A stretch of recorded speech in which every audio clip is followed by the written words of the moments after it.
I just want to talk a little bit about the way things have gone with our team so far.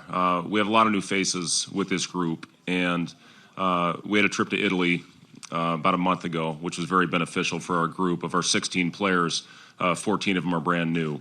The only player returning that had any Big Ten action last year was Thor, who averaged 2 points and 1 rebound. So we don't have a lot of production coming back. Deshaun Burke was a player who's been really good for us so far in the preseason that sat out a year ago. So he was able to watch what the Big Ten is all about. But with all the new faces, our big thing is trying to make progress every day. The fact that we had those 2 weeks, almost 2 weeks in Italy, the best thing about that trip was the fact that our players had an opportunity to bond with each other and get to know each other. And when you have as many new faces as we do, that was the important part of that trip. X's and O's, putting in our system, obviously is important, but the fact that our guys got to spend a lot of quality time was the biggest benefit of that trip over to Europe. I like this group. They play extremely hard. They come to work every day. We're going in the mornings right now. Sometimes got to kick them in the butt a little bit to get them going, but they're very competitive. They like to get after it. We're going to have to be a team that plays fast. We're going to be, especially seeing some of the student athletes here in the breakfast room this morning, we're going to be undersized at pretty much every position. So we're going to have to try to play fast, get out, play with great pace, and try to win games that way. But I do like this group. I hope we go out and play with a chip on our shoulder every time we step on the floor. But we're hoping for a great year. Thank you, Coach. We'll open the floor for questions. Right here on your left. Hey, Coach. Steve Hellwagon, 24/7 Sports. I saw a statistic recently. You mentioned you only have 2 guys back from the program from the year before.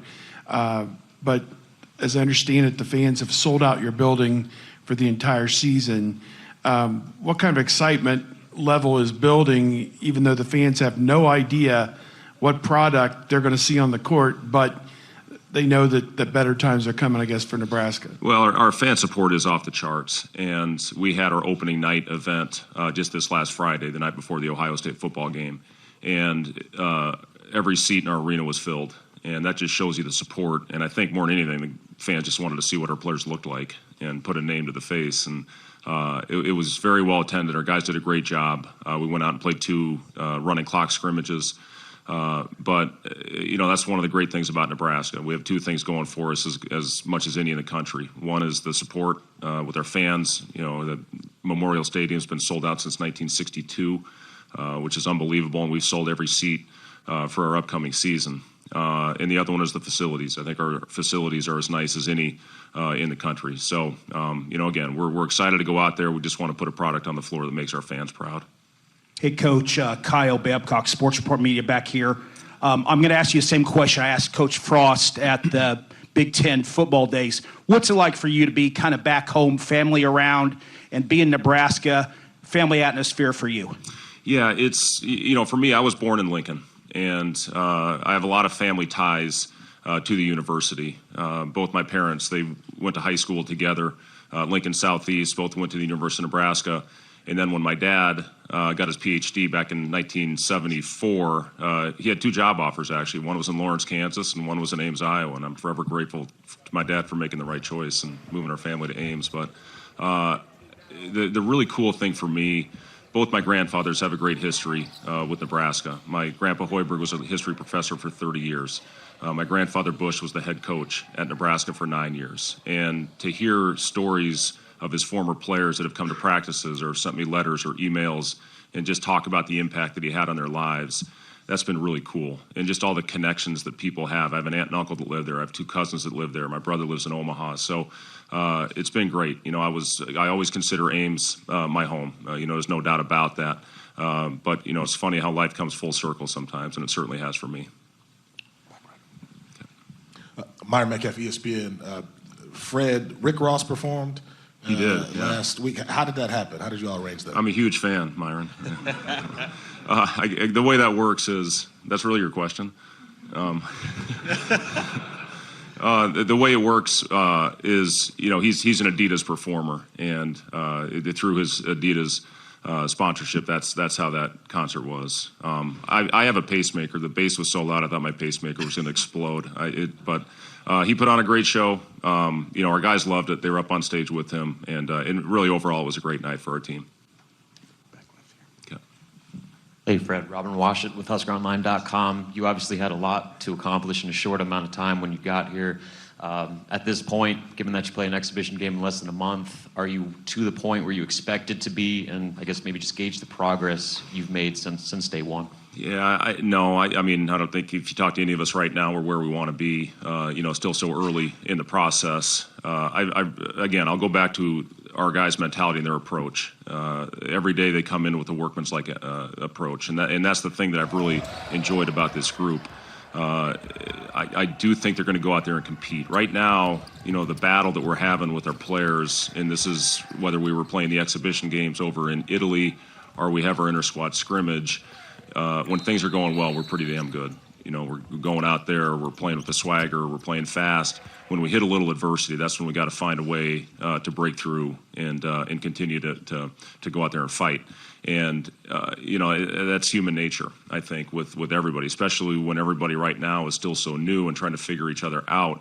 Is how do you stay together collectively and fight through those tough times? Because we're going to hit it every time we step on the floor.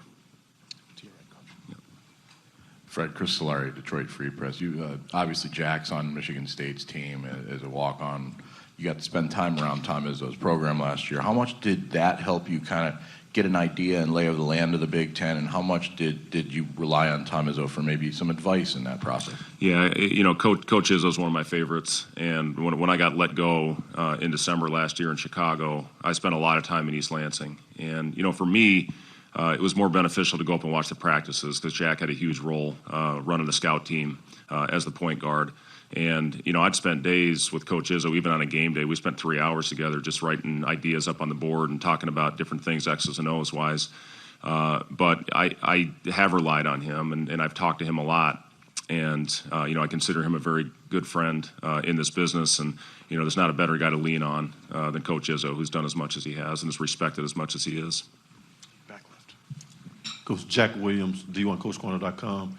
You got a lot of new faces on your team, but you got a lot of high-scoring players. Do you believe that this team could surprise a lot of people this season? Well, that's what we're going to strive for. I know we've been picked towards the bottom, and I understand that with all the new faces, and people just haven't seen our guys very much. We have high school kids, we have a couple grad transfers that are eligible for us, and we have a couple junior college players. But like I said, if we can really buy in to going out there and playing together, buying into going out there and being a low turnover team, every night got to find a way to defend, and we have to rebound. That's going to be our biggest challenge, I think, is rebounding, just with the size of our team. But if we can get that, I am confident that we can get out and run with anybody, and hopefully we'll stick to that. But like I said, it's a group that I really like because of their competitive nature. Fred, you have a lot of experience. You've been an NBA player, executive, obviously college coach. This new California bill that would allow players to capitalize on their images and likenesses. Where do you stand on that? That's a better question than your last one. I'll say this, Myron. As a former student athlete, I would have loved to be compensated for my likeness. There's no doubt about that. I think, especially playing in my hometown, I think that could have been a pretty good deal for a guy like me. So, it's going to be interesting to see how it all plays out. And, I have no idea how it will play out. But I do think it's progress, no doubt about that. And, it's going to take people a lot smarter than me to figure out how to get this thing moving in the right direction. But I do think it's progress. Good morning, Coach. William Boyer, BasketballSocietyOnline.com. What's something that you learned during your experience coaching in the NBA that you can now bring back to the college ranks that you may not have known before? Well, I know this. I'm a lot better coach for being in that league for 4 years. And when you're going up against the greatest minds on the planet on a nightly basis, just game planning against Greg Popovich one night, Mike D'Antoni the next night, Budenholzer. There's so many great basketball minds that you learn from. And it helped me. I'll always cherish my time that I had here in Chicago. It was very important for me as a coach. And, hopefully we can apply some of those things that we learned from and be better because of it. But, I'm looking forward to getting back in the sidelines. It was I'd had enough of, waking up and drinking coffee and watching game shows and doing puzzles. I'd had enough of that. So I was ready to get back out here, and I'm really excited to be in Nebraska.